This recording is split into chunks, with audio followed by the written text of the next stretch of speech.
All India Muslim personal law board के सदर साहब आड़ी मौलाना खालिद साहब, आड़ी मौलाना फजील रहीम साहब, आड़ी सैयद सजादा उल्ला हुसैन साहब, आदरणीय असगर इमाम मेहदी साहब, आदरणीय कलवे सादिक साहब,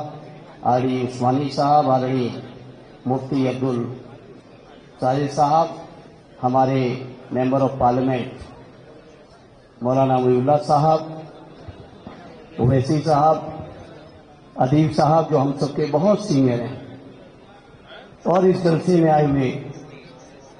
सभी all India Muslim personal law board के आह्वान पर आए हुए सभी हमारे बुजुर्गों, नौजवान साथियों, हमारी माताओं बहनों और पत्रकार साथियों, मैं आज के इस मौके पर all India Muslim personal law board के साथियों को हृदय से धन्यवाद देता हूं, आभार व्यक्त करता हूं, शुक्रिया अदा करता हूं कि उन्होंने इस जलसे को बुला के चर्चा का मौका दिया। मैं समझता हूं जिस तरीके से देश के अंदर वक्फ बिल को लेकर लगातार पूरे देश में अलग अलग तरीके से चर्चा हुई, मीडिया में चीजें आई, पार्लियामेंट में बिल के इंट्रोडक्शन से लेके जेपीसी के बाद बिल के पास होने तक जो चर्चाएं आई हैं उसमें मैं समझता हूं एक बात तो आम है कि भारतीय जनता पार्टी के लोग और उनकी सरकार को ये बर्दाश्त नहीं है कि आखिर वक्फ के पास इतनी जमीनें क्यों हैं। उन्हें बर्दाश्त इस बात के लिए नहीं हो रहा है कि आखिर वक्फ की जमीनों का मैनेजमेंट उन जमीनों के माध्यम से धार्मिक कृत्य हो, शिक्षा के लिए काम कर रहे हो, मदरसे चला रहे हो, मस्जिदें हो और तमाम तरीके के जो चीजें हैं उनको लेकर जो मुस्लिम भाई लोग अपने तरीके से काम कर रहे हैं, ये बात भारतीय जनता पार्टी के लोगों को बर्दाश्त नहीं। इसे आज मैं इस मौके पर कहना चाहता हूं, अपने नेता आदरणीय अखिलेश यादव जी की ओर से कहना चाहता हूं, यहां उपस्थित सभी साहिबानों से और जहां तक ये बात चली जाए वहां तक कहना चाहता हूं, एक बात आप लोग एकदम दिल से निकाल दीजिएगा कि इस लड़ाई में अकेले आप हो, इस लड़ाई में आप तो हो ही हो, आपके साथ साथ हिंदू समाज का भी बहुमत आपके साथ है, इस कभी आप अकेले नहीं है। ये भारतीय जनता पार्टी के लोग जो मैं समझता हूं 100% में 30, 32, 34, 35% से ज्यादा लोग इनके साथ नहीं हैं, लेकिन इनके साथ तमाम एजेंसियां चल रही हैं, तमाम तरीके की ऐसी संस्थाएं चल रही हैं जो राजनीतिक लोगों पर दबाव बनाकर इस बिल को पास कराने में सफल हुए हैं। लेकिन आज इस मौके पर मैं आह्वान करना चाहता हूं आप सभी का, जिनके बारे में संसद में भी चर्चा हुई है, चाहे वो आंध्र प्रदेश वाले हों, चाहे वो बिहार वाले हों, चाहे वो पश्चिमी उत्तर प्रदेश के लोग हों, चाहे वो कर्नाटक वाले हों, देवेगौड़ा साहब, नायडू साहब हो, नीतीश साहब हो, जैन साहब हो, सबके सब लोगों को आने वाले समय में जो तरीका होता है लोकतंत्र का, सियासत का, उस सियासी तरीके से आपको भी सबक सिखाने का संकल्प लेना पड़ेगा। मैंने वक्त के बिल के चर्चा के समय कई इन दलों के सांसदों से कहा कि आखिर आप तो सपोर्ट लिए हो मुसलमान भाइयों का, आखिर आप क्यों ऐसा फैसला लेने जा रहे हो। तो उनको लगता है कि इस समय बिल पास करा लो, बाद में फिर कोई न कोई मुद्दा बनाकर कोई न कोई नई तस्वीर पेश करके वो चुनाव में वोट ले लेंगे। इसलिए मैं इस मौके पर आपसे कहूंगा, शुरुआत कर दीजिए, बिहार का चुनाव आने जा रहा है, बिहार के चुनाव से ही सफाई कर दीजिए, जिससे कभी ये दोबारा आपके किसी भी हक के खिलाफ लड़ाई न लड़ सके। इसलिए मैं आज इस मौके पर विश्वास दिलाता हूं all India Muslim personal law board के सभी पदाधिकारियों का, और मैं समझता हूं मौलाना कलवे साहब ने चर्चा की कि पूरे देश की तमाम तंजीमें आज मुस्लिम पर्सनल लॉ बोर्ड के बैनर के साथ खड़ी हुई हैं। मैं अपनी ओर से, अपनी समाजवादी पार्टी की ओर से, अपने नेता आदरणीय अखिलेश यादव जी की ओर से आपको ये विश्वास दिलाता हूं, आप सब जो भी फैसला लोगे अपनी पूरी क्षमता और पूरी हैसियत के साथ आपके फैसले के साथ मजबूती से खड़े दिखाई देंगे। ये हम आपको विश्वास दिलाते हैं।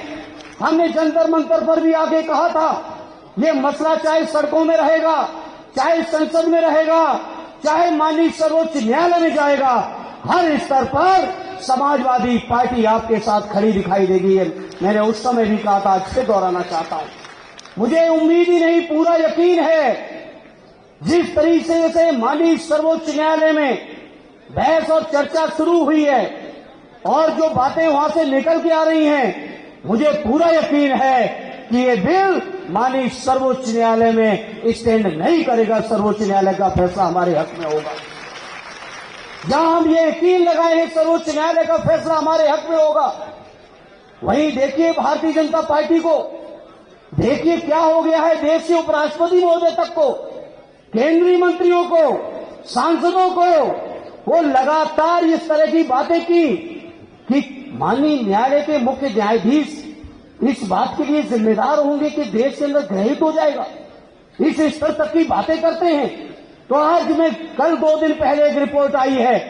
देश के अंदर 10 अगर सबसे बड़ी हेट स्पीच किसी भी दल ने की है तो वो भारतीय जनता पार्टी और देश की सत्ता में बैठे हुए प्रधानमंत्री से लेके उनके नीचे तक के 10 लोग हैं। कोई उसमें सेकुलर आदमी हेट स्पीच में शामिल नहीं है साथियों। ये सब सामने है देश के सामने,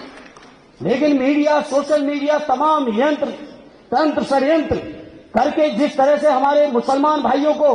बदनाम करने का प्रयास हो रहा है, हमारे दलित सांसद के ऊपर, आरडी रामविलास सुमन जी के ऊपर जिस तरह से आगरा में तलवारें लहराई गई, मैं समझता हूं यहां बैठे हुए किसी जागरूक व्यक्ति को बताने की जरूरत नहीं साथी। हमारे राष्ट्रीय अध्यक्ष जी के लिए कहा जाता है कि उनके ऊपर गोली से हत्या कर देंगे। इस तरह की बातें भारतीय जनता पार्टी के लोग करा रहे हैं और कोई भी कानूनी कार्रवाई नहीं हो रही है साथियों। मेरे आज मैं कहना चाहता हूं, मौलाना कलवे साहब ने चर्चा की लखनऊ उत्तर प्रदेश की। मैं समझता हूं आज पूरे उत्तर प्रदेश के अंदर जब ये वक्फ बिल लोकसभा से पास भी नहीं हुआ था, उससे पहले से ही तमाम मस्जिदों के सर्वे करना शुरू कर दिए गए थे। पहले पास होने से पहले मेरे बीजेपी के लोग, उत्तर प्रदेश विशेषकर उत्तर प्रदेश और देश के अंदर भारतीय जनता पार्टी के लोग केवल नफरत की बुनियाद पर देश को गुमराह करना चाहते हैं। इसलिए मैं इस मंच से आपसे अपील करूंगा, बहुत धैर्य से काम लेने की जरूरत है, बहुत संयम से काम लेने की जरूरत है और लोकतांत्रिक तरीके से जो भी रास्ते हैं जो बाबा साहब हमें आपको देके गए, जो भी रास्ते बापू महात्मा गांधी जी हमें आपको देके गए, हर रास्ते पर चलते हुए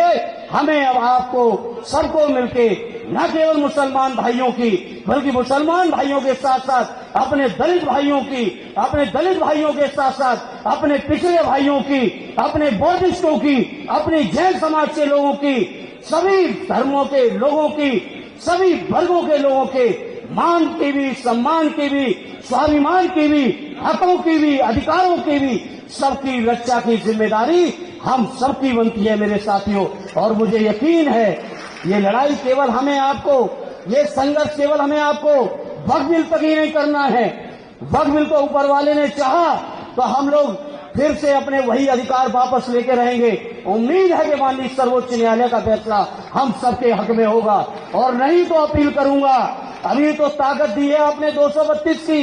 हालांकि 240 तक जा सकते थे। कुछ साथी अनुपस्थित थे, मैं मंच को बताना चाहता हूं, कुछ साथी थे जो कोई बीमारी कारण किन्हीं कारणों से 240 तक लगभग हम लोग पहुंच सकते थे, लेकिन हमें फक्र है आदरणीय अखिलेश यादव जी को मानने जानने वाले 37 के 37 सांसदों ने बहुत मजबूती के साथ इस बिल का विरोध किया है साथियों। मुझे उम्मीद है आप सबकी दुआएं रहेंगी, आप सबका सहयोग रहेगा,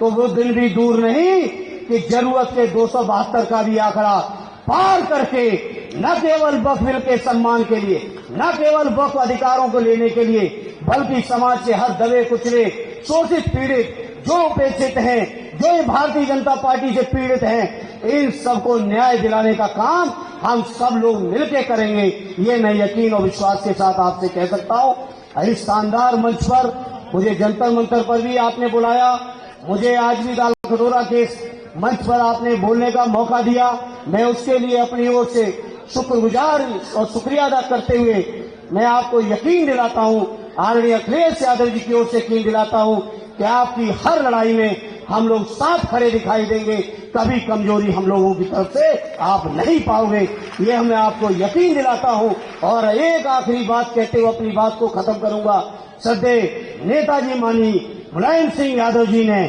जो रिश्ते कायम किए, जो संस्कार दिए हैं सेकुलरिज्म के, जो संस्कार दिए हैं देश के भाईचारे के, देश के अपनेपन के, देश के संविधान को बचाने के, उन संस्कारों पर चलते हुए माननीय अखिलेश यादव जी चट्टान की तरह आपकी ही लड़ाई को लड़ते रहेंगे, ये यकीन भरोसा दिलाते हुए अपनी बात को विराम देता हूं। जय हिंद, जय भारत, जय समाजवाद।